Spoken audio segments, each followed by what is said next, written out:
Untuk mempersingkat, mari kita lihat firman Tuhan. Bapak Ibu bisa melihat ini. Ketika Bapak Ibu melihat ini, apa yang bisa disampaikan? Dari saat ini dulu. Ketinggalan pesawat. Entah dari pokoknya apa yang Bapak Ibu bisa gambarkan dari situasi ini. Satu, ketinggalan pesawat. Kemudian apa lagi? Ya,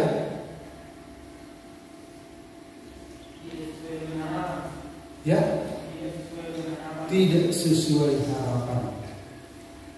Terus ada yang tertinggal. Terus dari sisi orangnya ini gimana perasaan Bapak Ibu? Kalau Bapak Ibu adalah orang ini, sudah dibeli tiket, sudah di taksi, sudah lari 100 km per jam mengejar waktu, sudah diberangkatkan dari rumah, sudah didoakan, sudah nangis-nangis sekampung, berat mau lalu timur pulang.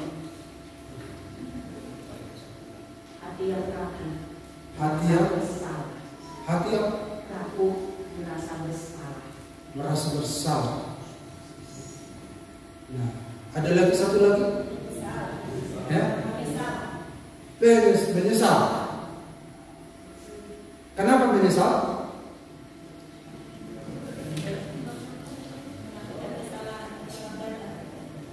Iya.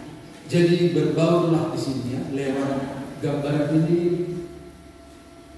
Saya hampir pernah begini ya, hampir pernah. Jadi saya harus bayar harga untuk itu. Hampir pernah. Sangat menyedihkan, ketakutan.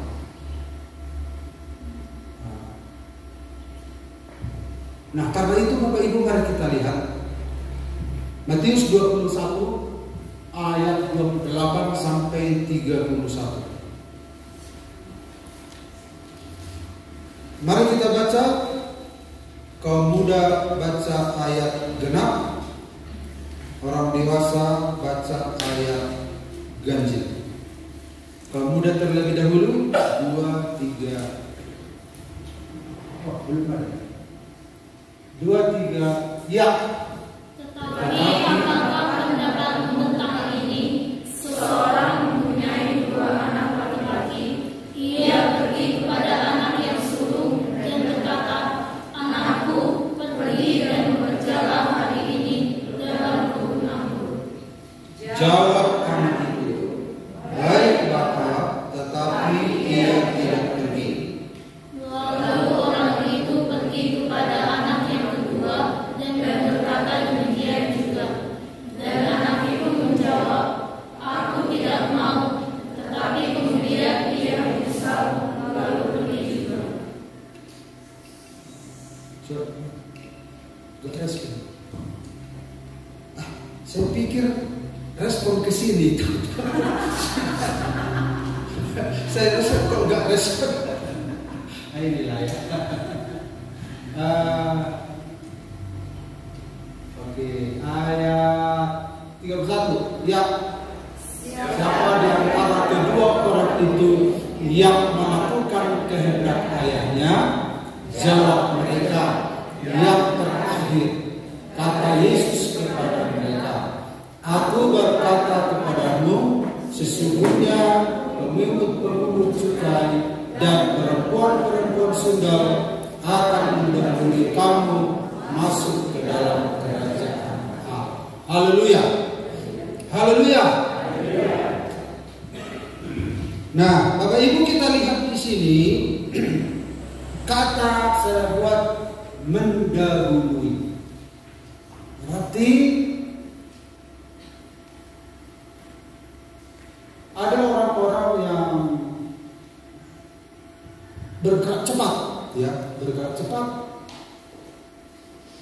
Akhirnya dia naik pesawat, sementara dia entah kenapa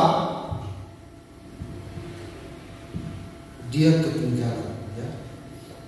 Nah, kalau kita lihat di sini tadi dikatakan di sini ada 2 orang anak laki-laki. Jadi ayahnya pergi kepada anak sulung. Anakku pergi dan bekerjalah hari ini dalam kebun anggur. Jawab itu, baik Bapa.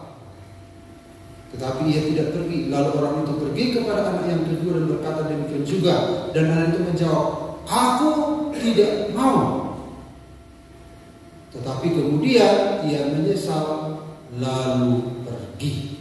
Nah, kemudian Yesus bertanya, siapakah di antara kedua orang itu yang melakukan kehendak ayahnya? Jawab mereka, yang terakhir. Kata Yesus kepada mereka, aku berkata kepadamu sesungguhnya pemungut-pemungut cukai dan perempuan-perempuan sundal akan mendahului kamu masuk ke dalam kerajaan Allah. 2 anak ini menggambarkan, anak sulung ini menggambarkan orang Israel, anak bungsu ini menggambarkan orang-orang berdosa. Orang-orang berdosa ini adalah pemungut-pemungut cukai dan perempuan sulung. Anak sulung ini berkata, ya Bapak, kata. Sementara anak bungsu namanya pun orang berdosa, nggak mau. Tetapi anak bungsu ini akhirnya dia menyesal. Sementara anak sulung tidak menyesal, dia tidak mengeksekusi apa yang dia iakan. Akhirnya apa yang terjadi? Orang berdosa itu langsung mengeksekusi karena dia sadar ternyata sudah dia melawan. Dia tidak mau dengar. Tidak, katanya. Tapi dia menyesal. Akhirnya dia lakukan. Dan ternyata anak bungsu ini akhirnya yang melaksanakan. Tadinya dia berkata tidak, ternyata dia melaksanakan. Sementara anak sulung iya, tapi tidak melaksanakan. Disitulah terjadinya, saudara-saudara, itu kejadian mendahului. Disitulah apa namanya itu kita sebut, kejadian itu apa kita sebut, ya, disalib, ya, disalib. Disitulah kejadiannya. Akhirnya mendahului. Akhirnya dari sisi Kristen, maka orang ini tertinggal. Awas, tertinggal. Tema firman Tuhan, awas tertinggal. 2-3 ya. Awas tertinggal. Nah, jadi saudara-saudara, di zaman sekarang, khususnya di era teknologi, Bapak Ibu bisa lihat bagaimana perkembangan pengetahuan firman hari-hari. Ada di situ perdebatan, ada di situ tuduh-menuduh sesat, ada yang mulai lagi dengan tekun, dengan serius melihat ada apa rupanya. Bagaimana sebenarnya? Jadi ketika ada sesuatu yang ganjil, orang percaya masuk lagi melihat bagaimana sebenarnya, makin serius. Tetapi ada orang yang tidak peduli dengan apa yang sedang terjadi. Dia menggunakan teknologinya untuk melihat apa? Melihat film Korea, Netflix, film India, Facebook, TikTok.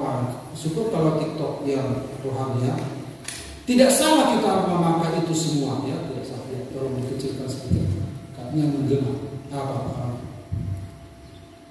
Iya, tidak salah ya. Tetapi jangan sampai saudara-saudara kehilangan kesempatan memanfaatkan teknologi untuk menopang pengetahuan saudara. anak Tuhan di sana bertiktok ria, senang juga nengoknya. Ya senang, mantap anak Tuhan ini. Tidak masalah, tetapi manfaatkan juga teknologi ini untuk melihat bagaimana sesungguhnya peperangan yang sedang terjadi. Amin Bapak Ibu, awas tertinggal karena banyak orang yang akan yang terbuka matanya, akhirnya mereka merespon firman Tuhan dan mereka berjalan sedemikian rupa. Kalau mereka sudah berbalik, nggak ada kompromi. Sementara kita makin tambah pengetahuan kita, makin apa di sini? Makin hambar, makin hambar, makin hambar. Akhirnya disalib. Akhirnya orang percaya awalnya itu akhirnya tertinggal. Orang-orang yang pernah ketinggalan kereta, ketinggalan bus, ketinggalan pesawat pasti memahami tentang betapa sedihnya keadaan ini. Atau perlu dulu merasakan? Nah, jadi Tuhan izinkan kita seringkali merasa mengalami sesuatu menjadi pelajaran. Makanya Tuhan berkata, tertindas itu baik bagiku supaya aku mengerti ketetapan-ketetapanmu. Sebenarnya tidak usah tertindas, harusnya kita sudah mengerti. Tapi kita yang si jogal baut ini seringkali perlu. Kita kan jogal baut kan, keras kepala. Akhirnya perlu, akhirnya lewat itu, tindasan itu kita mengerti, oh begini.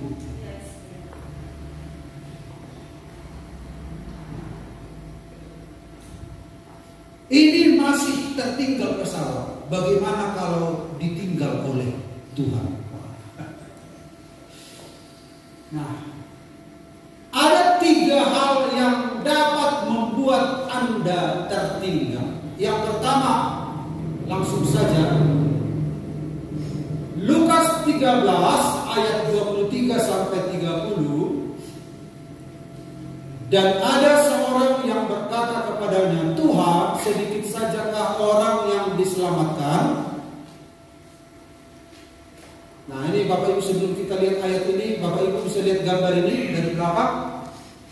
Bisa. Apa itu Pak Tambunan apa?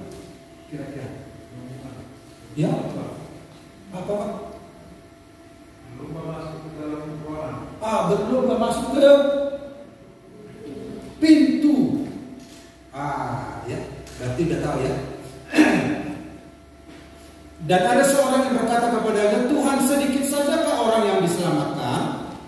Jawab Yesus kepada orang-orang di situ, berjuanglah untuk masuk melalui pintu yang sesak itu, sebab aku berkata kepadamu, banyak orang akan berusaha untuk masuk, tetapi tidak akan dapat. Jadi mereka berlomba.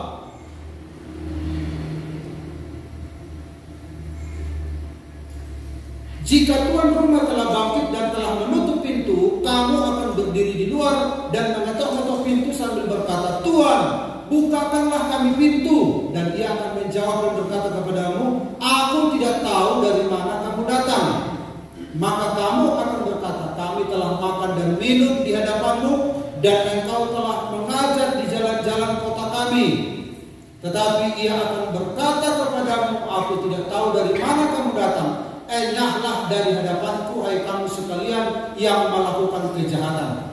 Di sanalah akan terdapat ratap dan kertak gigi, apabila kamu akan melihat Abraham dan Ishak dan Yakub dan semua nabi di dalam kerajaan Allah, tetapi kamu sendiri dicampakkan keluar.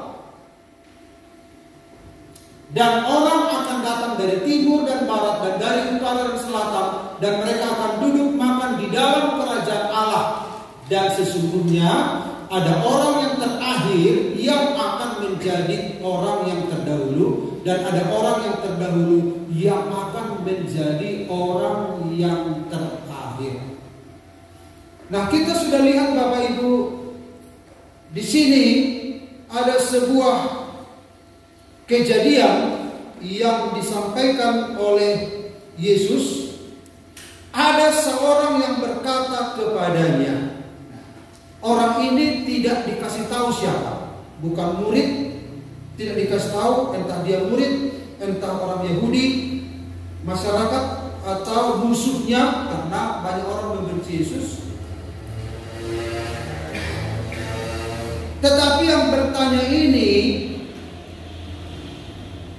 mungkin dia sedang penasaran, mengkonfirmasi, karena Yesus seolah-olah mengajarkan susah kali kalau begitu masuk surga itu.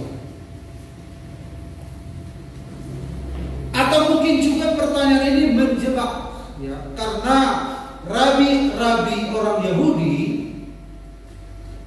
guru-guru orang Yahudi mengajarkan bahwa semua orang Israel, semua, gak peduli dia baik, dia jahat, pokoknya semua orang Israel akan masuk ke dalam kerajaan Mesias. Semua. Jadi makanya orang Yahudi merasa mereka itu adalah bangsa yang unggul. Dan akhirnya mereka mengabaikan kekerasan hatinya mereka, mengabaikan ketidakpercayaan mereka, mengabaikan dosa-dosa mereka. Tetapi Yesus, saudara-saudara, berkata di sini, berjuanglah untuk masuk melalui pintu yang sesat itu. Artinya adalah dulu kita ini sudah akan dihukum. Ketika manusia jatuh dan berdosa, sudah ada di bawah hukuman. Jadi kalau Tuhan menghukum kita, Tuhan tidak salah karena Tuhan adil. Tuhan adil. Nah, ini petugas-petugas di Ajibata ya, silakan. Tapi jangan semua. Nah, nanti yang sudah nyanyi tadi tentu akan berangkat juga ke sana ya. Berarti tinggal nyanyi nanti di sana ya. Istilah ibadahnya di sana tinggal. Nah, jadi saudara-saudara, semua orang telah berbuat dosa dan telah kehilangan kemuliaan Allah dan patut dihukum.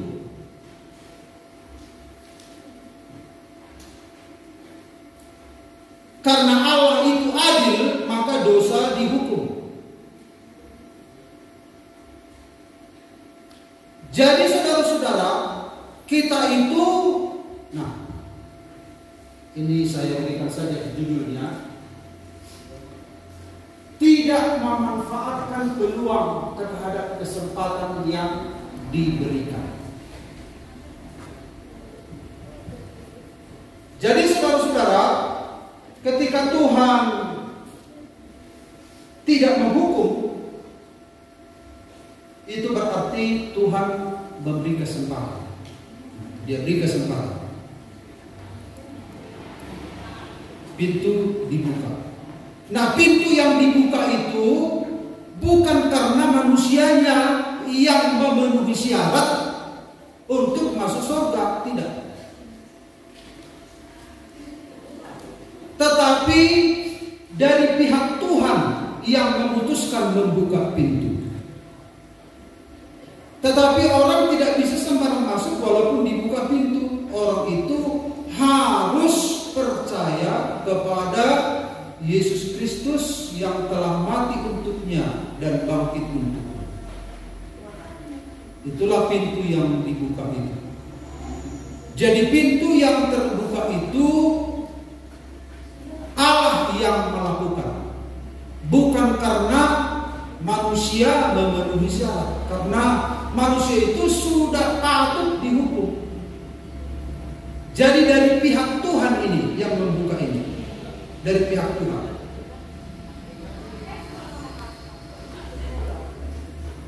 Dia membuka pintu, ya, dari pihak Tuhan. Nah, kalau dari pihak Tuhan yang membuka pintu, berarti orang yang tidak jadi dihukum ini apa yang harus dilakukan? Dia harus berupaya memenuhi syarat. Bagaimana supaya masuk? Jadi pintu yang terbuka itu adalah pintu kemurahan. itulah kesempatan yang Tuhan berikan. Itu adalah sebuah peluang satu-satunya. Itu yang disebut dengan kasih karunia. Kasih karunia itu adalah terletak pada keputusan Tuhan yang membuka, bukan pada kebaikan kita, bukan karena syarat yang kita penuhi, bukan karena kita merengek-rengek lalu Tuhan terbuka pintunya, enggak. Karena memang kita sudah patut dihukum. Dan Tuhan tidak wajib menyelamatkan kita, bukan kewajiban Tuhan. Tuhan sudah menciptakan kita sempurna. Tuhan memberikan perintah jangan makan buah itu, lalu manusia melanggar. Dan kalau kau makan buah itu, kamu akan mati. Siapa yang salah? Manusia. Tuhan tidak disalahkan dalam hal itu. Tuhan tidak pernah salah. Dan bagian kita adalah hukuman. Dan Tuhan itu memutuskan dalam dirinya membuka pintu. Artinya kesempatan. Itu yang disebut dengan kasih karunia. Nah, jadi selama ada kasih karunia, itu adalah pintu itu, maka orang harus masuk, berusaha masuk,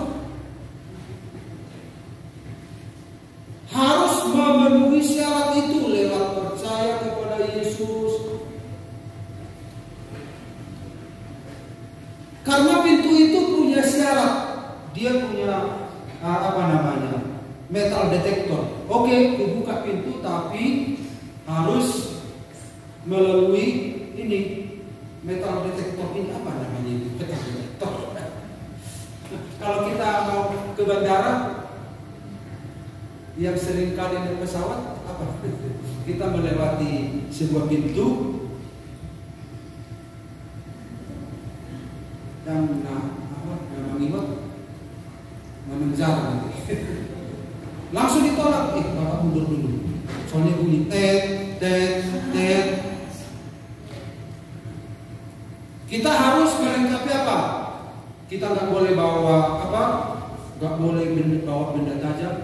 Saya pernah dengan penuh kasih istri saya memasukkan perbekalan di koper saya.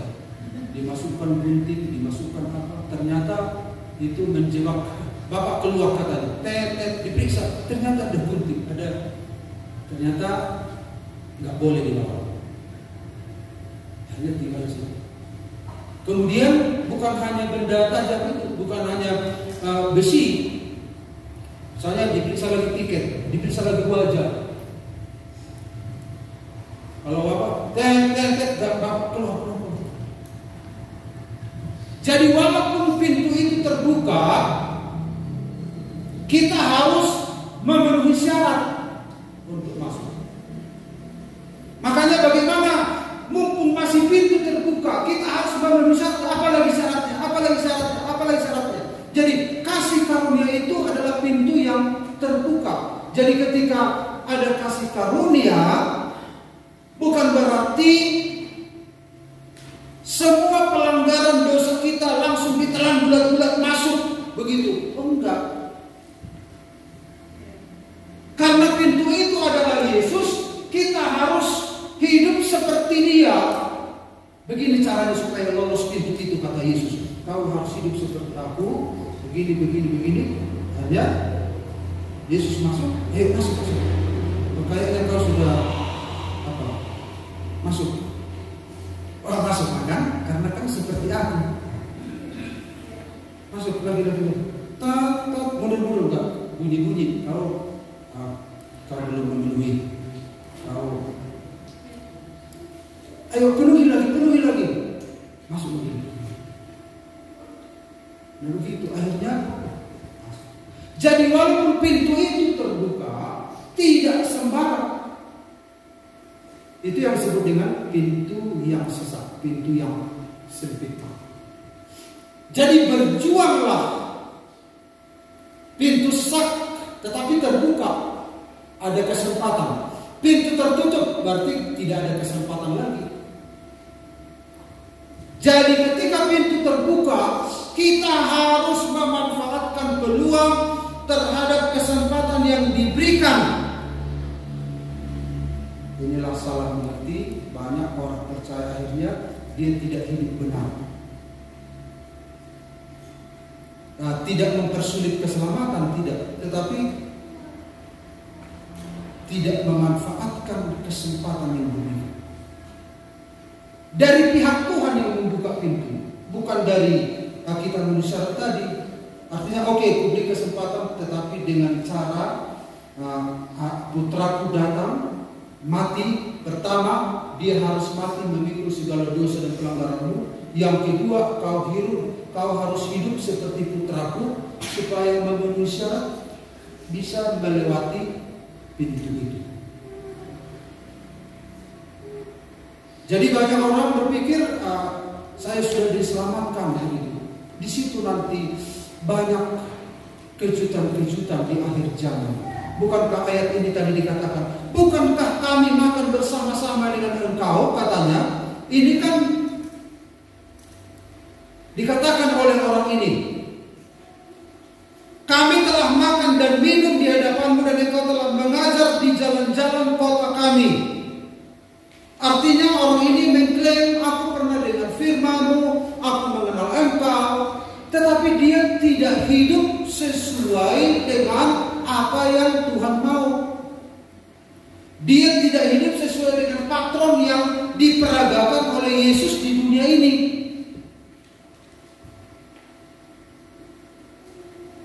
Jadi Yesus bukan hanya juru selamat kita, tetapi juga dia memberikan teladan kepada kita bagaimana hidup yang sesungguhnya itu sebenarnya. Supaya kita tahu menjalani kemanusiaan kita sesuai dengan teladan yang telah diperagakan Yesus di bumi ini. Walaupun memang tidak sempurna, tetapi motif kita itu hidup seperti apa yang dia mau.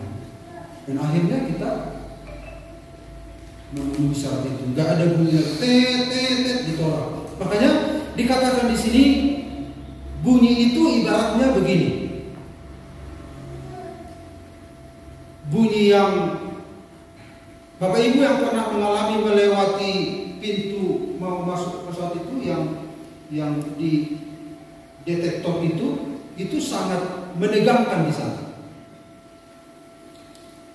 Katanya itu seperti ini. Aku tidak tahu dari mana kamu datang. Nyahlah dari hadapanku, hai kamu sekalian yang melakukan kejahatan.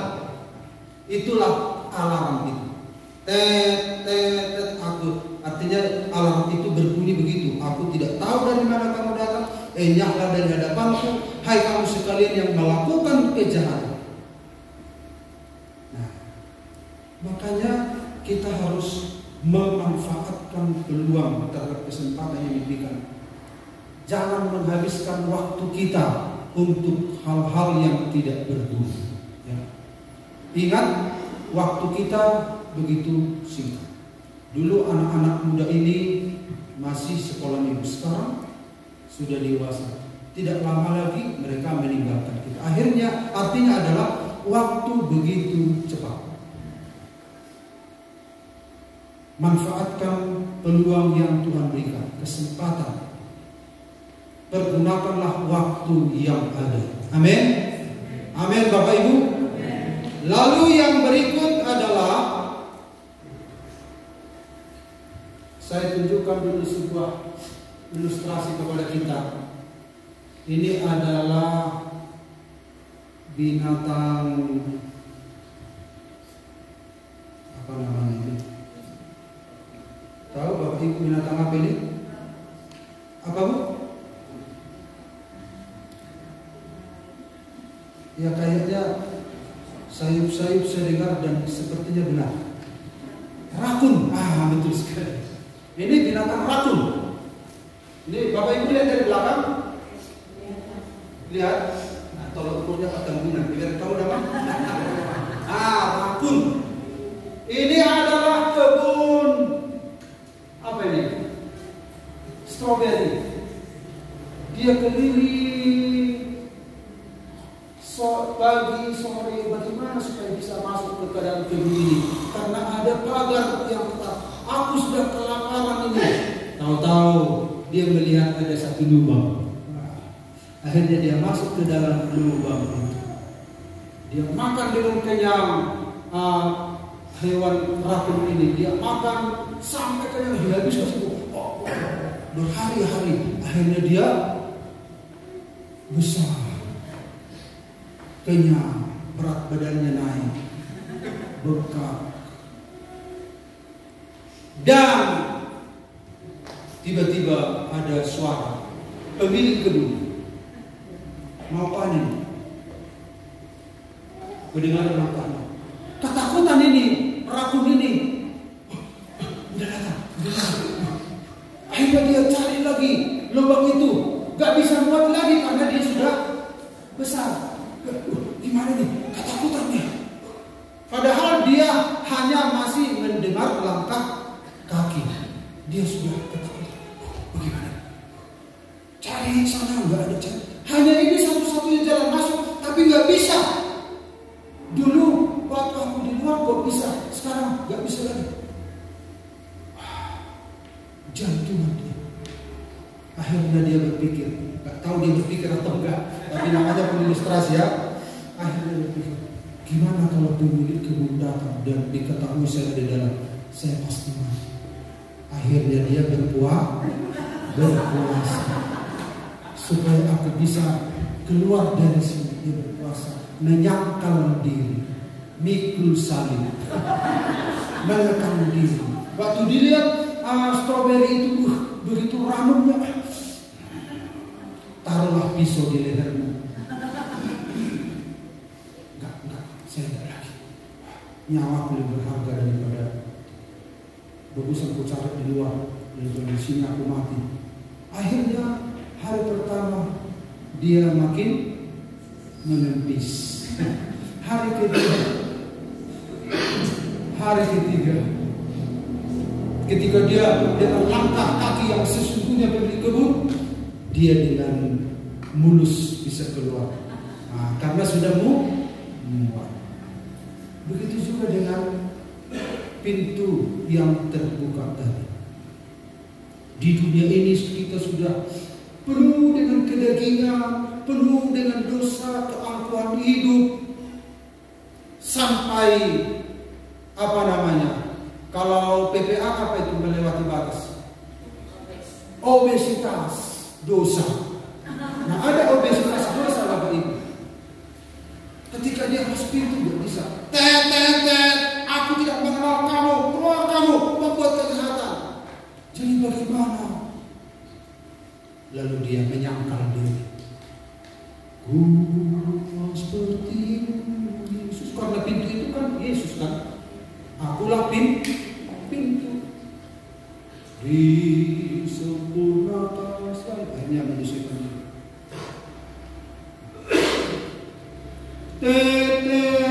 Masih bunyi. Aku sudah berjuang bisa. Diketahuilah, dideteksi lagi. Ada apa lagi? Selidiklah akan daku ya Allah. Diperiksa lagi. Kenapa Tuhan kok begini nggak bisa? Oh, masih ada akar pahit. Oh ya, ku cabut akar pahit dalam nama Yesus. Pakai gerakan dia. Dalam Yesus, cabut, angkat, singkirkan dalam Yesus. Pahit, buang ke dalam laut. Dalam Yesus. Lalu masuk dia. Apa lagi? Oh Tuhan tolong saya. Bawa aku ke dalam seluruh kebenaran. Lalu Tuhan tunjukkan lagi. Ini apa contohnya? Mau kasih contoh?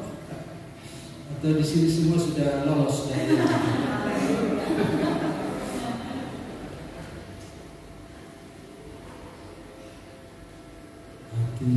gunakan tanganmu. Dilihat barang orang gak bisa ditahan. Padahal dia sudah berdoa, padahal dia sudah berpuasa, tapi Makanya harus diam semua. Harus dikasih tahu semua. Nah, akhirnya dia keluar. Artinya dia harus punya penyangkalan diri. Dibikin juga dengan kita. Kita harus memanfaatkan kesempatan yang Tuhan berikan. Jangan sampai kita sampai obesitas karena dunia ini. Akhirnya kita tertinggal. Amin Bapak Ibu. Yang berikut secara langsung saja, ringkas saja ya. Yang kedua, hal yang bisa membuat kita tertinggal adalah Matius 19 ayat 27 sampai 30. Tolong dibaca. Matius 19, 27, 30. Ada di sini ayat 29 dulu. Dan setiap orang yang karena namaku meninggalkan rumahnya, saudaranya laki-laki atau saudaranya perempuan, bapak atau ibunya, anak-anak atau ladangnya, akan menerima kembali 100 kali lipat dan akan memperoleh hidup yang kekal. Tetapi banyak orang yang terdahulu akan menjadi yang terakhir, dan yang terakhir akan menjadi yang terdahulu. Kemudian yang membuat kita tertinggal adalah tidak tahu prioritas utama dalam hidup. Tidak tahu prioritas.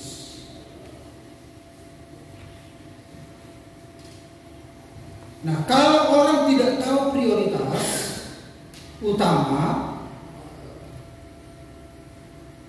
maka dia bisa kemungkinan nanti akan tertinggal. Karena dalam hidup ini ada pilihan-pilihan, ya. Ada pilihan-pilihan. Setiap hari kita ada pilihan. Kita harus tahu ya prioritas. Nah, ini Yesus meminta kepada mereka, inilah yang ada dalam hidup kita ini. Kita sudah pernah lihat gambar ini ya. Di dalam hidup kita ini ada lingkaran-lingkaran prioritas. Ini adalah lingkaran prioritas yang benar ya. Ini adalah Yesus. Nyawa kita, istri kita, ya, anak, orang tua, saudara, mamon, yaitu segala harta benda dan lingkungan kita. Inilah kira-kira begini umumnya. Tuhan mau Yesus itu ada di pusat kehidupan kita. Ada orang bikin yang di pusat kehidupannya adalah istrinya. Ada orang membuat pusat kehidupannya nyawanya atau anaknya atau orang tuanya atau saudaranya. Salah menempatkan. Jadi kita harus tahu porsi prioritas dalam kehidupan kita. Dan Yesus tidak mau dia diletakkan di sini.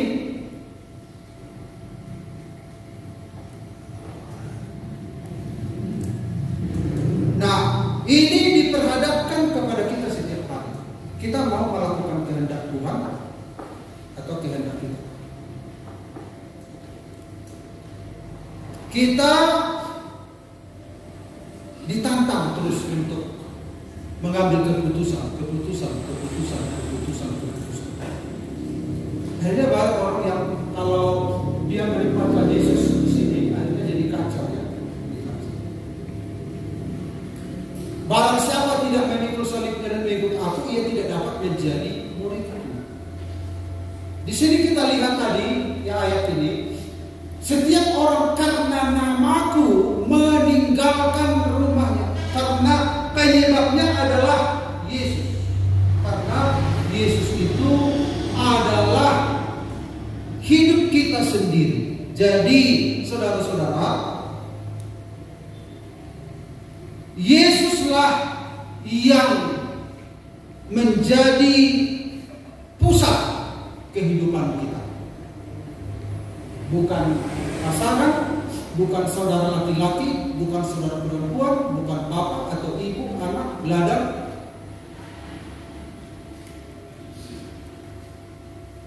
Jadi misalnya saudara-saudara kita diminta hari ini, misalnya kita diancam ini.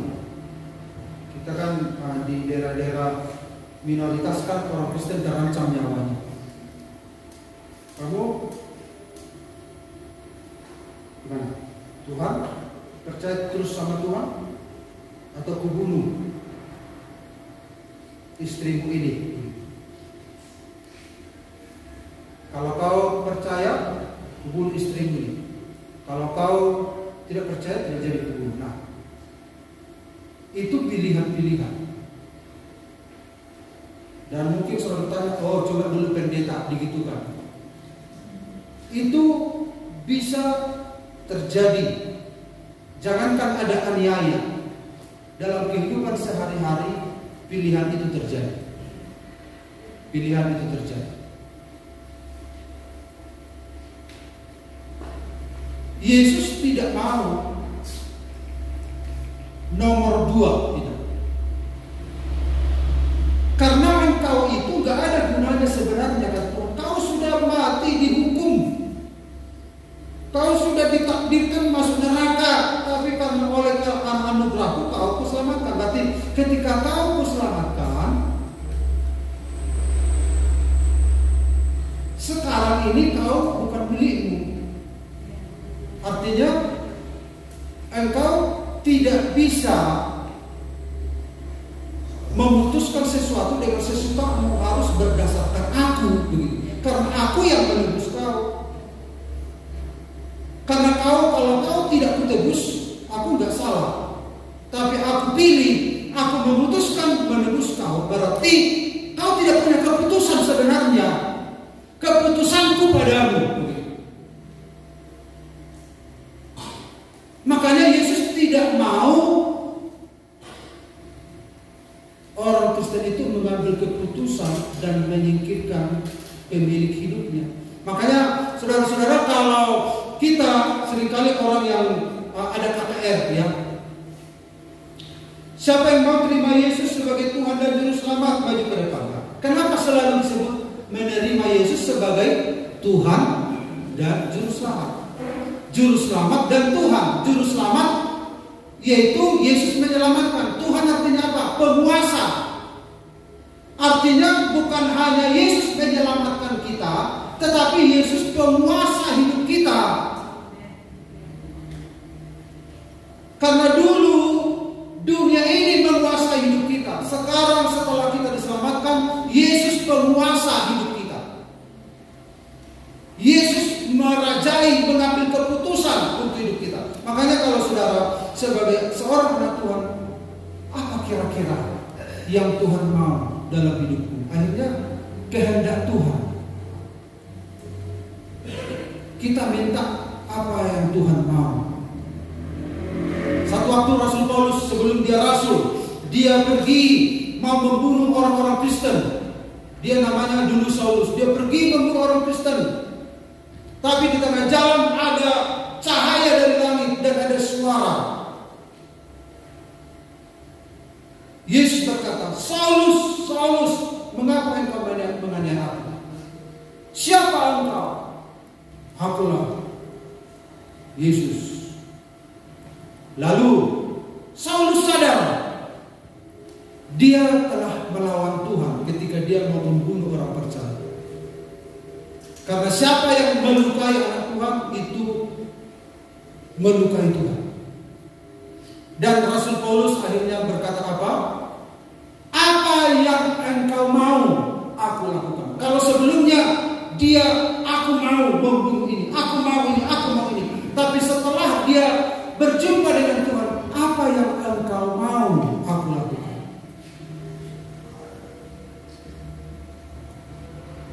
Karena kita ini sudah menjadi milik Tuhan. Amin. Kita harus tahu prioritas kita. Yang terakhir, mempersingkat waktu. Yang terakhir adalah Matius 20 ayat 1 sampai 16. Kita tidak usah baca, atau masih ada waktu, lebih bagus dibaca saja supaya tahu jalan ceritanya. Silakan. Ada yang bisa dengan cepat, dengan pastikan bahwa suaranya bisa didengar semua, karena di sini nggak ada. Silakan. Matius 20 ayat 1 sampai 16. Ya. Demikian firman Tuhan. Adapun hal kerajaan surga sama seperti seorang tuan rumah yang pagi-pagi benar keluar mencari pekerja-pekerja untuk kebun anggurnya. Setelah ia sepakat dengan pekerja-pekerja itu mengenai upah sedinar sehari, ia menyuruh mereka ke kebun anggurnya. Kira-kira pukul 9 pagi, ia keluar pula dan dilihatnya ada lagi orang-orang lain menganggur di pasar. Katanya kepada mereka, "Pergi jugalah kamu ke kebun anggurku, dan apa yang pantas akan kuberikan kepadamu." Dan mereka pun pergi. Kira-kira pukul 12 dan pukul 3 petang, ia keluar pula dan melakukan sama seperti tadi. Kira-kira pukul 5 petang, ia keluar lagi dan mendapati orang-orang lain pula. Lalu katanya kepada mereka, Mengapa kamu menganggur saja di sini sepanjang hari?" Kata mereka kepadanya, "Karena tidak ada orang mengupah kami." Katanya kepada mereka, "Pergi jugalah kamu ke kebun anggurku." Ketika hari malam, tuan itu berkata kepada menanggurnya, "Panggillah pekerja-pekerja itu dan bayarkan upah mereka, mulai dengan mereka yang masuk terakhir hingga mereka yang masuk terdahulu." Maka datanglah mereka yang mulai bekerja kira-kira pukul 5 dan mereka yang menerima masing-masing 1 dinar. Kemudian datanglah mereka yang masuk terdahulu, sangkanya akan mendapat lebih banyak, tetapi mereka pun menerima masing-masing 1 dinar juga. Ketika mereka menerimanya, mereka bersungut-sungut kepada tuan itu, katanya, "Mereka yang masuk terakhir ini hanya bekerja 1 jam dan engkau menyamakan mereka dengan kami yang sehari suntuk bekerja berat dan menanggung panas terik matahari." Tetapi tuan itu menjawab seorang dari mereka, "Saudara, aku tidak berlaku tidak adil terhadap engkau. Bukankah kita telah sepakat sedinar sehari? Ambillah bagianmu dan pergilah. Aku mau memberikan kepada orang yang masuk terakhir ini sama seperti kepadamu. Tidakkah aku bebas mempergunakan milikku menurut kehendak hatiku? Atau irihatkah engkau karena engkau murah hati? Demikianlah orang yang terakhir akan menjadi yang terdahulu, dan yang terdahulu akan menjadi yang terakhir." Ya, terima kasih. Ayat 15.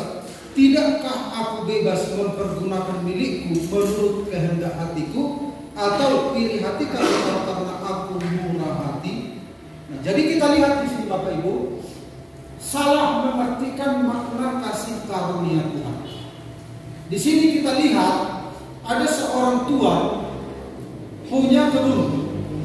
Pagi-pagi dia pergi mencari bekerja untuk bekerja di ladangnya, dan sepakat gajinya 1 dinar sehari. Sepakat 1 dinar sehari. Kemudian jam 9 dia pergi juga.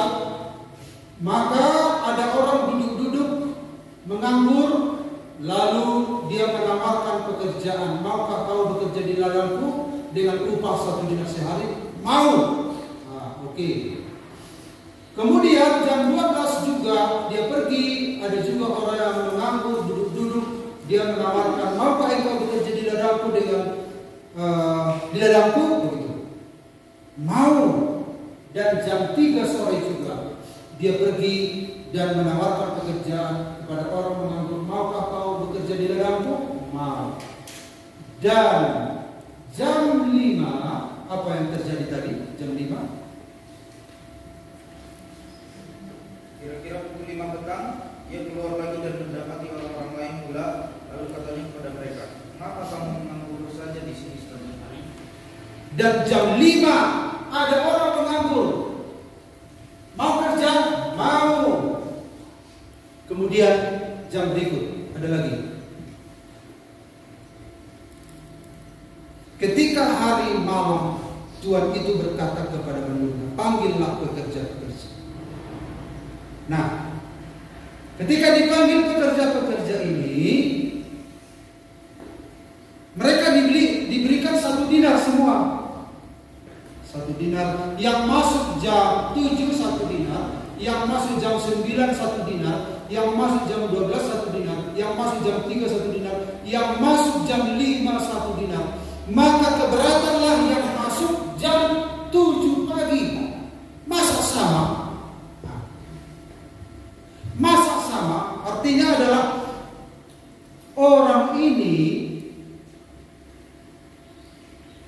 mencampuri keputusan sang majikan. Orang ini ingin saudara-saudara mengatur keputusan sang majikan itu. Padahal awalnya sudah berjanji 1 dinar, sepakat. Bukannya setengah dinar, 1 dinar, karena sesuai perjanjian.